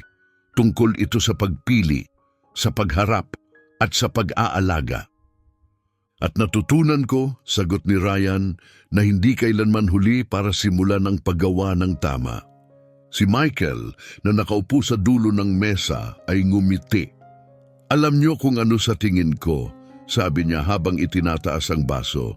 Sa tingin ko ito na ang araw na opisyal tayong naging kumpleto na pamilya. Paano tayo magse-celebrate, Grandpa? Excited na tanong ni Jimmy. Paano kung bukas pumunta tayo sa parehong park kung saan kayo unang dinala ni Ryan? Gustong-gusto ko yan, sabi ni Cassandra. Oh, tumingin si Ryan kay Jessie parang nag-aalangan. Ryan, sabi ni Jessie sa unang pagkakataon, siya na mismo ang nag-imbita. Sasama ka ba sa amin bukas? Sasama ko, sagot ni Ryan. Bahagyang napuputol ang boses. Isang karangalan. Noong gabing iyon, natulog ang bawat miyembro ng pamilya na may tahimik na kapayapaan, isang bagay na matagal na nilang hindi naramdaman. Hindi na naramdaman ni Robert na pasan niya ang buong mundo. Si Cassandra at Jimmy ay nakaramdam ng seguridad, suporta at pagmamahal. Nakaramdam si Jessie ng katahimikan, payapa sa nakaraan at may pag-asa sa hinaharap. Si Michael ay proud. Ang pamilya niyang dati watak at pagod, ngayon ay buo na. At si Ryan? Sa unang pagkakataon, hindi na niya naramdaman na tagalabas siya. Hindi na siya parang bisita o parang charity case o taga-ayos ng problema. Pakiramdam niya, kabilang siya. Hindi bilang tagapagligtas, hindi bilang kapalit, kundi bilang isang di-perpektong lalaking natutong manatili. Kinabukasan, habang tumatakbo ang mga bata sa park, nagtatawanan at naglalaro, nakatayo si Ryan sa gilid, tahimik na nagmumuni-muni. Naalala niya kung paano nagsimula ang paglalakbay na ito, ang pagtatangka niyang bilhin ang kapatawaran, bilhin ang lugar niya sa pamilya. Pero hindi ganon gumagana ang pamilya. May mas mahalaga siyang natutunan. Ang pamilya ay hindi bagay na binibili. Ito ay bagay na pinaghihirapan mong makuha. At ang pagpaghihirap para rito ay nangangailangan ng oras, kababaang loob, pasensya at higit sa lahat, presensya. Lumapit si Jessie at tumabi sa kanya. Ryan, marahang sabi niya, pwede ba kitang sabihan ng isang bagay? Siyempre, nagbago ka. Sobra, dati akala ko isa lang yung panibagong strategy, pero ngayon, nakikita kong totoo.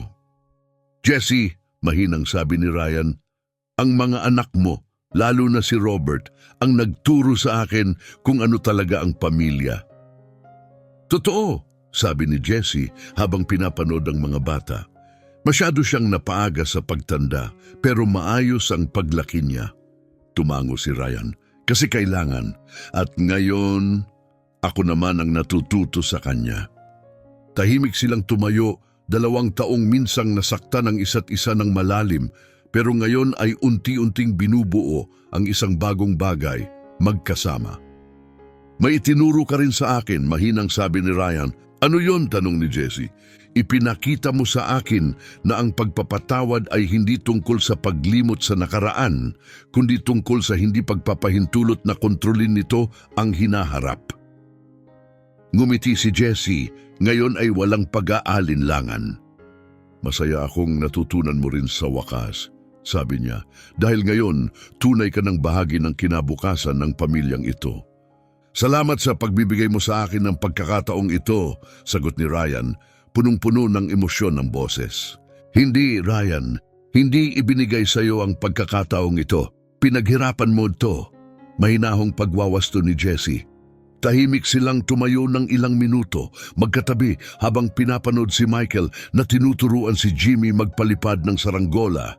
Sa malayo naman, tinutulungan ni Robert si Cassandra umakyat sa puno. tawanan, galaw at buhay ang pumuno sa buong parke. Alam mo kung anong nakakatawa, sabi ni Jessie. Ano?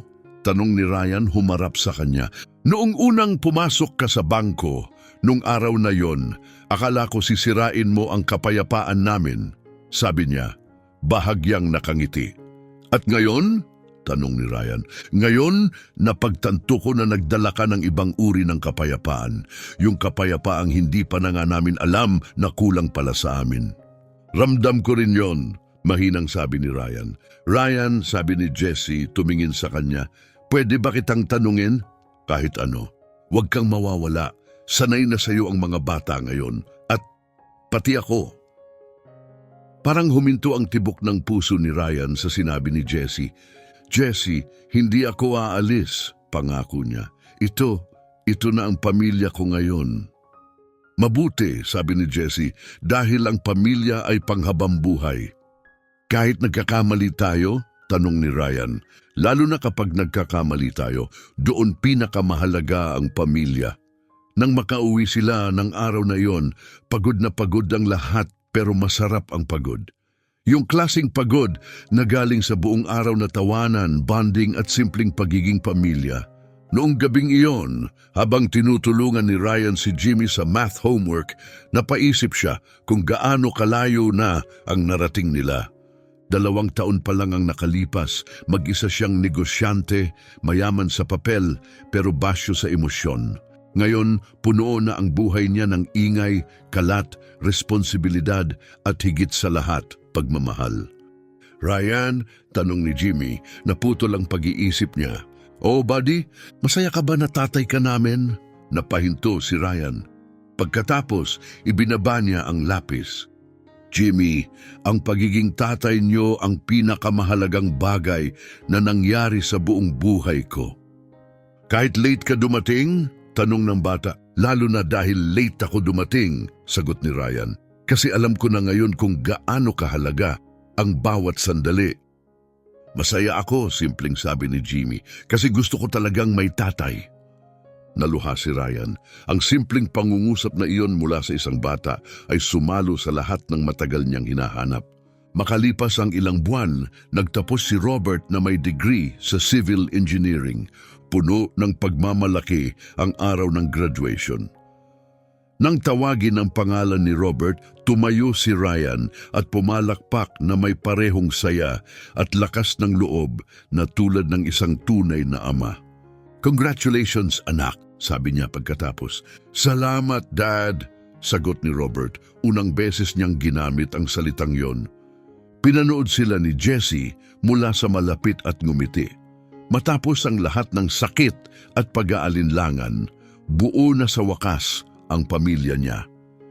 Nang gabing iyon, nagtipon ang pamilya sa isang elegante at magandang restaurant para magdiwang. Puno ng saya at tawanan ng mesa. Pagkatapos ng main course, itinaas ni Michael ang baso niya. Gusto kong mag-toast para kay Robert na nagpakitang sa tibay ng loob at determinasyon kaya nating malampasan ang kahit anong pagsubok. At para kay Ryan, dagdag ni Robert, na nagpatunay na hindi kailanman huli para magsimulang gumawa ng tama. At para sa pamilya natin, mainit na sabi ni Jessie na nagpakitang mas malakas ang pagmamahal kaysa sa sakit.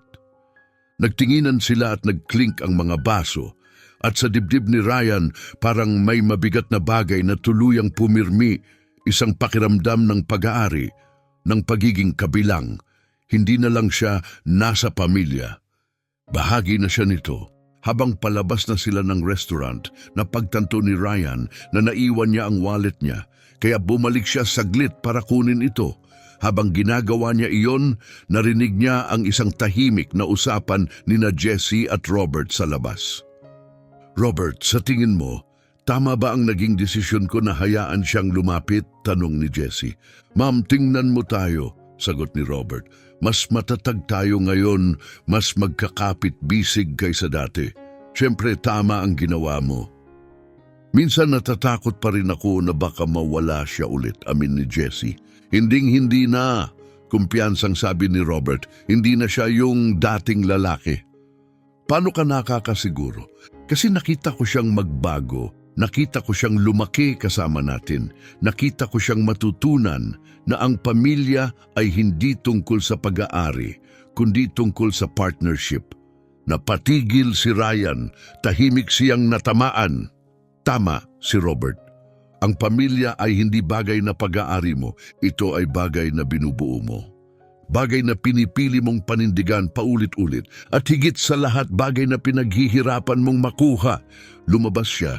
Nakuha mo na ba ang wallet mo? Tanong ni Jessie. Nakuha ko, sabi ni Ryan nakangiti, at may nahanap pa akong mas mahalaga. Ha? Ano yon? Nahanap ko ang kumpirmasyon na tama ang napili kong pamilyang gusto kong kabibilangan. Tumingin si Jessie sa kanya na may halong init at pagtanggap. Kung ganon, sabi niya habang lumalapit, pinili ka rin ng pamilya. At sa unang pagkakataon, niyakap siya ni Jessie, hindi dahil sa pagiging magalang, kundi dahil bahagi na siya ng isang bagay na totoo, isang bagay na nagpapagaling, isang bagay na permanente. Ngayon, ikaw naman, ano ang masasabi mo sa makapangyarihang kwentong ito tungkol sa paggaling, redemption at second chances? Naniniwala ka ba na ang tao ay kayang magbago ng totoo? Anong bahagi ang pinaka-nakapagpaantig sa'yo? Kaya bang buuin muli ang isang sirang pamilya kahit matapos ang maraming taon ng pagkawala? I-share mo ang sagot mo sa comment sa ibaba. Kung naantig ang puso mo sa kwentong ito, mag-like ka na rin at huwag kalimutang mag-subscribe para sa mas marami pang emosyonal at makabuluhang kwento na nagpapaalala sa atin kung ano talaga ang mahalaga. Dahil minsan, ang pinakamagagandang paglalakbay ay yung mga nagdadala sa atin pabalik sa tahanan.